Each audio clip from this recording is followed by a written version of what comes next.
Yon kasi sobrang obsessed ng tao na ito kay MG. Bas kayo. Si Nico David ay sobrang obsessed kay Kuya MG. Kulang na nga lang ipatatuwa ko nito eh. Legit yan mga kahombre ko, legit talaga. Incredible mga kahombre ko, incredible. Sa mga kahombre ko dyan na naka-witness, alam nyo, inaraw-araw talaga ako ng tao na yan. Kahit pag yoyosi itinanggi mo. At ito mga kahombre ko, uulitin natin. Ito yung video ko na sobrang nakakahiya. And naka-upload pa, may nagre-upload. Binura ko na yan, sobrang nahiya talaga ako. Yan yung art na ginaya ni Nico David na up till now, ginagaya niya. Sobrang na-coward na siya, hindi niya na kayang bumalik sa old self niya. Kailangan niya na akong gayahin para sa traction na hanggang ngayon, mga kahombre ko, wala pa rin siya. Wala pa rin po siyang tinatawag na traction. Puro ad hominems na tira, puro atarantaduhan, hindi pinag-isipan. Ganyan na ganyan yung video ni Nico David nung isang gabi. Exactly the same. Nilamon po siya ng pride niya. So, ito na mga kahombre ko ha. Dito na po tayo sa pagkakaso. Ito po ang tunay na istorya niyan. Walang halong, Diyos ko po, walang halong kung ano-anong kabulastugan, okay? Napilitan po si Makagago What's Up Man at si Jonah na magkaso dahil sa manager namin nung panahon na yon. Yung manager namin na yon ang nag-push at nagbigay sa amin ng idea na kasuhan na itong tao na ito. Kasi mga kahombre ko, inaraw-araw kami. And unfortunately, mga kahombre ko, dahil syempre, kami yung mainit nung panahon na yon, o si Makagago yung sobrang init nung panahon na yon. Yung dalawang videos ko na yun lang ang napansin ng mga tao. Hindi na-realize ng mga tao na si Nico David talaga yung pumuro kay MG at Jonah. Sa dalawang videos ko, 100 po yung ginawa ni Nico David daily. Tinatarantado niya ako everyday. Puro kasinungalingan ang finifeed niya. Kasi nakakakuha siya ng viewers sa akin eh. And yun yung nangyari sa akin. Yun yung nakakalungkot na part. Kasi yung mga kahombre ko, hindi naman lahat. Pero may part ng mga kahombre ko na naniwala kay Nico David. Tinira ako ng tinira at tinalikuran ako. Nakakalungkot yung part na yon. Kasi hindi din ako makapag-voice out. Dahil binawalan kami ng manager namin dahil sa mga endorsements. Yan ang totoo dyan. Si Nico David, hindi ka kasi nagre-research. Kung ano-ano na inimbento mo, kesyo duwag kami sa'yo, hindi na kami Hindi eh. Dahil sa endorsements, kaya hindi namin napagtanggol ang sarili namin, Nico David. At merong isang tao na kaibigan namin na nag-stand up para lang sumagot sa amin, sa boses namin. Si Head Turners. Minura ba kita? Minura ba kita? Ano yung comment mo? Pakyo kayo? Pakyo? Oo. Pakyo ka. Oo, minura kita. Ano gagawin? Okay. Di okay na. Ano problema? Okay na. Ano problema? Ano problema ka sa akin eh? Ano problema? Bakit ka nakikisa niyo dito? Sino ka ba? Makikita po natin na hanggang kahit doon sa panahon na yon, bawal si Nico David na tirahin.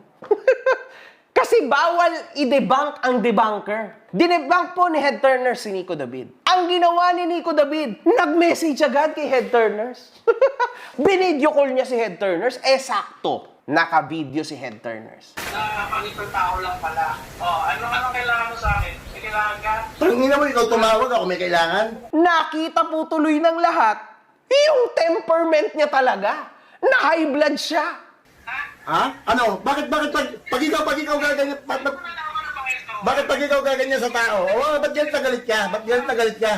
Pag ikaw hindi ka sasabihan, ba't ka gagalit? Naakala niya po ay siya ay Diyos. Na dapat siya lang ang sinusunod. Tulad ngayon, nag-off comments na po siya sa Facebook niya. Maya-maya mag-off comments na rin niya sa YouTube niya, for sure. Sa YouTube niya kasi nagbubura lang siya eh. Nakakayanan niya pa, pero after ng video na to, wala na. Sa Facebook, naka-turn off na. Kasi ang dapat niya lang nakikinig yung sarili niya. Bawal kayong magsalita sa kanya. Kasi nade-depress siya. Yan ang totoo, mga kahombre ko. Yan ang totoo. And Nico David, hindi na uubra ang paawa mo ngayon. Tapos na yung era na yon. Ang era ngayon, dapat ipaglaban mo yung sarili mo, ipagtanggol mo yung sarili mo. Sagutin mo din to. Tignan natin. Feeling ko magiging magkaitsura kayo ni Ato after dito. Kahit sumagot ka, ikaw yung kawawa dito. Dahil ito na yung katotohanan. Ito na yung totoo. So uulitin ko, tinalikuran ako ng mga kahombre ko. And sa mga kahombre ko na yon, sa totoo lang, masama ang loob ko sa inyo. masama. Nung panahon na yon, napakasama ng loob ko sa inyo. Kasi naisip ko, grabe, anong gagawin ko dito? Hindi muna kayo nag-research, hindi nyo man lang pinakinggan yung part ko. Ang pinakinggan nyo lang is yung part ng tao na ito. Totoo yan, mga kahombre ko, yan yung iniisip ko nung panahon na yon. Kasi wala din ako magagawa dahil ako nga yung biggest villain eh. Automatically, makagago equivalent to kupal. Wala na yan. Ay, oo, sure yan. Nagkaso si Makagago? Eh, siya na nga yung pinakahinayupak. Kinasuhan yung mabait na si Nico David. Eh, samantalang hindi niya... Wait, guys. Hindi niyo pa nga pinanood yung mga videos ni Nico David against me. Pinepersonal niya na ako. Tinatarantado niya na yung asawa ko. Yung family name ko, tinatarantado niya na. At ayan, yung naging 80% ng factor. Kaya si Nico David ay naging ganito ngayon. Kaya si Nico David ay naging makagago ngayon. Yung makagagong dati. Kasi nilamon siya ng sistema. Akala niya kaya niya na lahat ng tao. Kasi in-uplift niyo siya. Naging defense mechanism niya na yung PWD card niya at saka yung kanyang paawa. Hindi mo siya pwedeng tirahin, in short. Kasi lagi siyang tama. Kasi PWD siya. Tas nakakaawa siya. Oh, no answer. Balikan mo ulit, pre. Balikan mo. Hindi pwedeng umalis. Nag-uusap pa tayo eh. Marami pa akong bar sa'yo. Balik ka. Alam ko, kung nakikita nyo yung sa social media ko, marami akong pagkukulang sa inyo. Nakakahinayang lang, pero sa bagay, part yun. I think ngayon, medyo nalilinawan na yung mga kahombre ko. Kasi dun pa lang sa pagla-live namin ni Boss Kayo, ang dami nang humihingi ng pasensya kay Makagago. What's up, man? Isa ako sa mga nang bash sa'yo sa comment section dati. Pero ngayon na-realize ko, mali pala ako. Ikaw pala yung tama. Napaniwala lang ako nitong sinungaling na si Nico David. Nagkaso na po kami ni Jonah. Nangyari na to, nagkaso na kami. And for your information, Nico David, baka may iba ka pang sabihin. Sa totoo lang, kung sa utak ko lang, wala pa akong manager, kung sa utak ko lang, hindi naman ako magkakaso sa'yo eh. Sinapak nga ako sa sunugan, hindi ako nagkaso eh. Sa'yo pa kaya? Pero I'm thankful too. Kasi kung hindi ako nagkaso, hindi ako pinush nung manager ko na yon, di sana, hindi nangyari lahat ng to. Kasi sigurado, for sure, mas walang iya ako ngayon. So tama lang din na natarantado mo ko. Kasi at least nakita ko na, oh my God, hindi pala ako yung perfect na tao, no? Na tulad ng iniisip ko, na alam ko lahat, na ako yung pinakamalakas sa lahat. Dahil nung panahon na yun, para akong nakatali yung dalawang kamay ko sa likod eh. Pinagbubugbog mo lang ako. What's up? This is Keith Talents. Yun, no? Subscribe nyo po si Head Turners na aking mabuting kaibigan. Na mukha lang talagang gago, pero... Mukhang gago, parang ako. Pero, you know, we are good friends. So, magkakaibigan kami dito. Hindi nyo kasi alam. Halika dito. Ito pa, may isa pang mas mukhang tarantada. Pinalitan natin. Ito na. Well, mga ka-hombre ko dyan, alam nyo, subscribe tayo kay Head Turners. Okay. Siya na yung debunking na yun. At gagawa na din siya ng mga debunks sa mga social media players. Well, nakaka-excite kasi gustong-gusto ko rin na siya yung mag-debunk sa akin. Kasi, hindi, seryoso bro. Alam mo kung bakit? Kasi ito yung tipo ng debunker na hindi bias.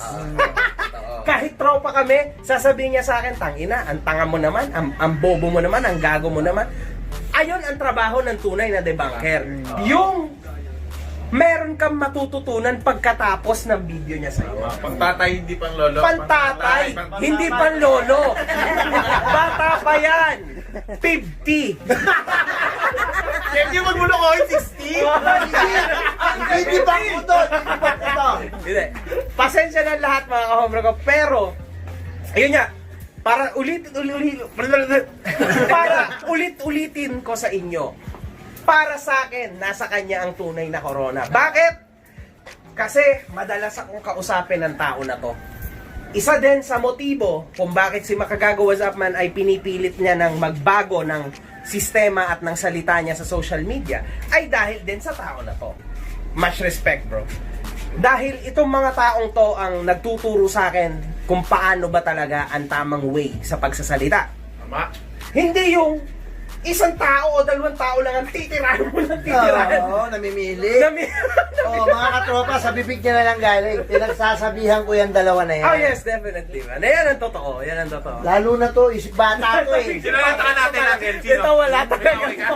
Kita nyo, bago na content Kung nito. hindi mo pinagsabihan, malamang nakagawa na ng content yung... Oo, at saka na malamang nakakulong na ako ngayon. Yan.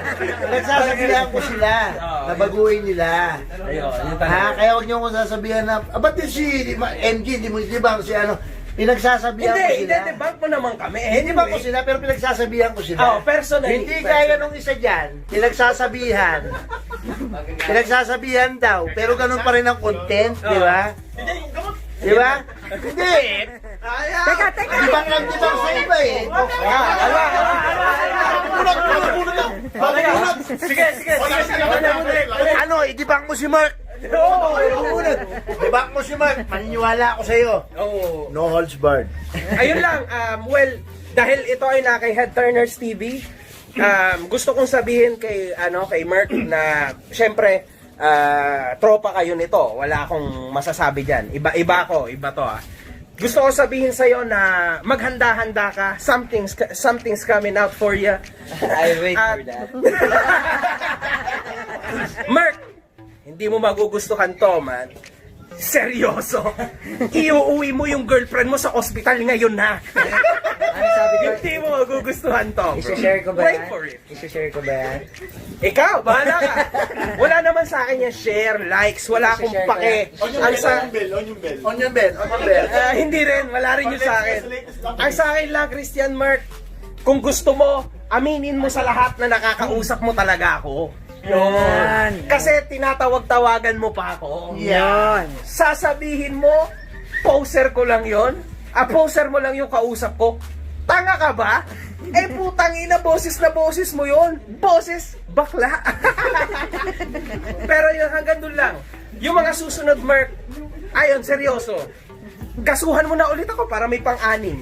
Kasi nakalimang kaso na ako, nalabasan ko na yon. Isang kaso sa'yo, okay na yon. Hawatin nyo na yan. Hawatin nyo na. 2 hours later. Ako nga, wala akong vlog eh. So, ayun nga mga katropa. Aalis na yung mga solid katropa natin. Idol! Kala ko alamat ka lang! Totoo ka pala! Andito ako. Ako lang to. Idol eh! Chill. Bye-bye! Chill. Bye-bye! Si MG, Makagago, what's up, man? Cuz? uuwi na siya. Uuwi na ako, putang ina. Tumaan na siya dito sa mansyon Maraming salamat, Boss John, kasi nagpadala pa siya ng pinaputok na tilapia. para kay Joanna. Yes! Babe, para sa iyo to. Ha! Eto pa, isa. Wag na tong si wag na to si Kalakapre. Pansinin niya, wala yan si Kalakapre yan. Saka, Ay, daddy ko to. daddy niya ako ha. Daddy ko to. Daddy ko, Uuwi tapos na yung siya. mami ko. Tapos pupunta sila Mami nila, next week. mami. Next week. Mami, Kami ka. Pupunta kami next week.